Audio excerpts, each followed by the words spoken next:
So in this video, I'd just like to capture one aspect of the Talmud, which is the negrophobic content of it. You can go to my older video about the Talmud, which explains the general details of their misanthropy towards the rest of us. But in this one, I'm just going to focus on how they view black people. So essentially,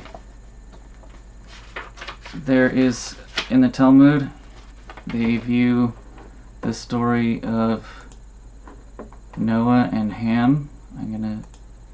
So once again, it's important to understand that they view the Torah, or the Old Testament, through the lens of the Talmud, and the Talmud supersedes the Torah. So if the Torah says, be good to your neighbor, right? Well, the Talmud says only Jews are your neighbor, count as your neighbor, not Gentiles. And many other cases like this, where the Talmud will completely modify the Old Testament and remake its meaning. And this is another case of that. So in Genesis 9, 18, it starts, the sons of Noah who came out of the ark were Shem, Ham, and Japheth. Ham was the father of Canaan. These were the three sons of Noah, and from them came the people who were scattered over the whole earth. Noah, a man of the soil, proceeded to plant a vineyard. When he drank some of its wine, he became drunk and lay uncovered inside his tent. Ham, the father of Canaan, saw his father naked, and told his two brothers outside. But Shem and Japheth took a garment and laid it across their shoulders. Then they walked in backwards and covered their father's naked body. Their faces were turned the other way so that they would not be able to see their father naked. When Noah awoke from his wine and found out what his youngest son had done to him, he said, "Cursed be Canaan, the lowest of slaves, will he be to his brothers." Okay, so that's the Torah, or the Old Testament version. There's no mention of race here, and nor should there be. But in the Talmud, on the other hand, all of a sudden there's a reading of race into it. The Talmud imputes to this story it on the other hand has a whole, the Talmudic version says, Ham is told by his outraged father that because you have abused me in the darkness of the night, your children shall be born black and ugly. Because you have twisted your head to cause me embarrassment, they shall have kinky hair and red eyes. Because your lips jested at my expense, they shall swell. And because you neglected my nakedness, they shall go naked. So it's really the Talmud only that has this racist, anti-black racist slant to it, and it therefore comes to make sense why during the slave trade the Jews would sell the blacks and have no qualms about them. They saw them as naturally being the slave race, because they're the offspring of Canaan. They're the Canaanites, and the Canaanites are black, and they're to be slaves. So that's the Talmudic reading on that, and there's probably a lot more that I'm not even seeing.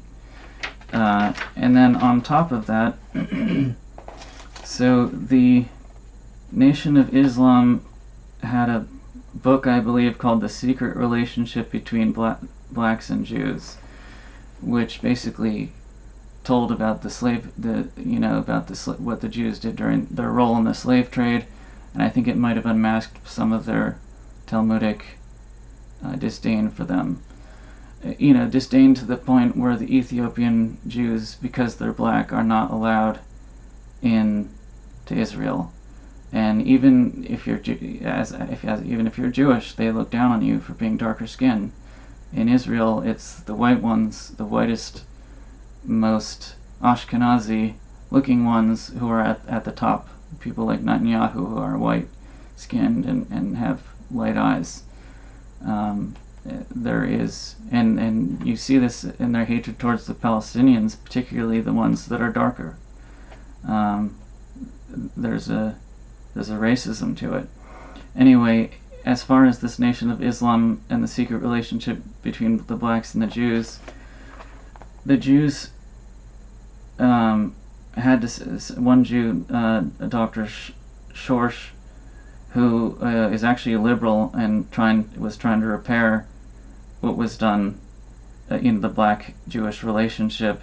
He said, however ugly and purposely hurtful black nationalist tirades against Jewish slave trading have been. Okay, you see the one-sidedness of that? Let's run this sentence fragment through our turn-the-tables mechanism. However ugly and purposefully hurtful Judaic tirades against German concentration camps have been, because as if the slave trade was not damaging and a Holocaust in and of itself. I mean, the slave trade, but the fact is they see it as a lesser crime. Jewish slave trading is a lesser crime because of Talmudic supremacist psychology, holds that crimes committed against Judaics take precedence over other crimes on the scale of moral outrage, including the Judaic role in the enslavement of blacks, which African Americans and others regard as a Holocaust. From page 1 of Schorsch's book, we learn that Jewish slave trading is not going to be the hideous crime that German concentration camps are. The high crime against which Schorsch points his pen is the outrage directed against the Judaic role in the slave trade. So don't be noticing. You're not allowed to notice, and you're not allowed to tell the truth about the Jews, especially when it comes to their role in the slave trade or anything like that, because they're better than you and they're perfect. So you better just get used to their perfection. It's really Talmudic hubris, their hurt feelings, than it does they care more about their hurt feelings than the mass enslavement and death of black people. Coupled with this is the author's casual denial of the Judaic role. The questions surrounding Jewish slave trading should be easily and quickly resolved at this point on the basis of the recent work of scholars such as blah blah blah blah blah.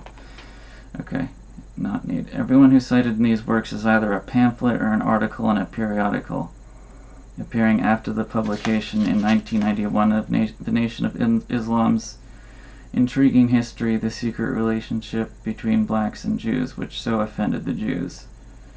One wonders why, if it is so specious and outrageously myopic.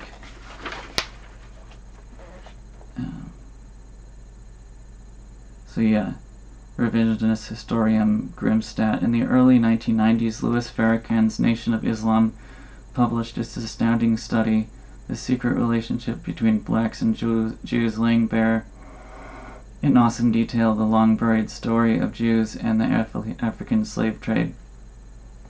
The unnamed but clearly astute authors explore the proposition that Jews have been conclusively linked to the greatest criminal endeavor ever undertaken against an entire race of people. The Nation of Islam study is based upon a huge number of scholarly sources, predominantly by top-flight Jewish authors. This is a formidable work of scholarship of a classical style not often seen these days. The tone is unfailingly judicious. Small wonder, then, that the secret relationship between blacks and Jews touched an extremely sore nerve.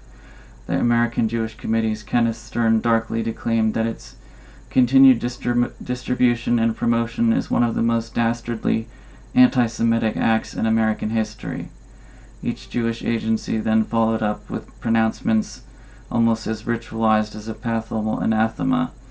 Basically, you're not allowed to notice anything about them. And yet, you'll know from my other videos, they view all Goyim as not really having souls, as being like animals, and we're here to serve them. We're of darkness and they are of light, essentially. And that even gets into Kabbalah. Even the Kabbalah is racist, once you get deep enough into it. along with blacks, there's a special hatred for Christians, but I'll do another video on that. And Maimonides himself, in his Guide of the Perplexed, taught that blacks are subhuman. But we're all subhuman to them, but they do particularly not like the black people and see them as an even lower class.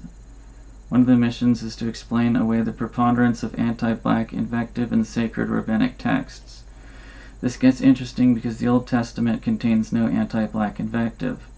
Ergo, in the course of exploring anti-black invective in Judaism, the student of this subject receives an immediate education in the hidden side of Judaism's Torah, its vast Talmudic, Kabbalistic, Midrashic, and Agadic traditions. The most virulent anti-black racism in Judaism is Moses Maimonides, who they consider to be the best and brightest thinker. He's put on the highest pedestal, and he's anti-black. So there's a reason why they justified the slave trade. See them as subhuman. One would think that he would explicate Maimonides' teachings about black people at length, since it forms the heart of Judaism's attitude toward blacks. However, since Maimonides is indefensible, Schorch dares not. Hence, like any propagandist, they bury the inconvenient Maimonides in the endnotes of Jews and blacks in the early modern world, where we find Maimonides' racist teaching quoted in small type with no comment or exegist of any kind, as if it were the document of some long-forgotten village rebbe.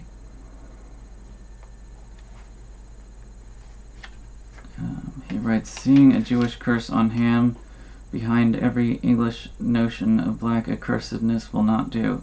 If one looks carefully, the explicit citation of Jewish authors remains extremely rare in early modern writings. Some, of course, did cite Jewish authorities, but overall the course of Ham seems to compromise a case of intra-Christian discursive influence, the Jewish Bible having been claimed.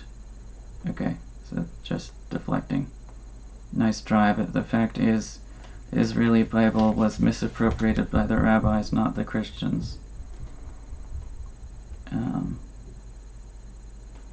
Yeah, and so there's a lot more anti-black content, but I think I've covered the main one here, the curse of Ham. Seeing if there's anything else.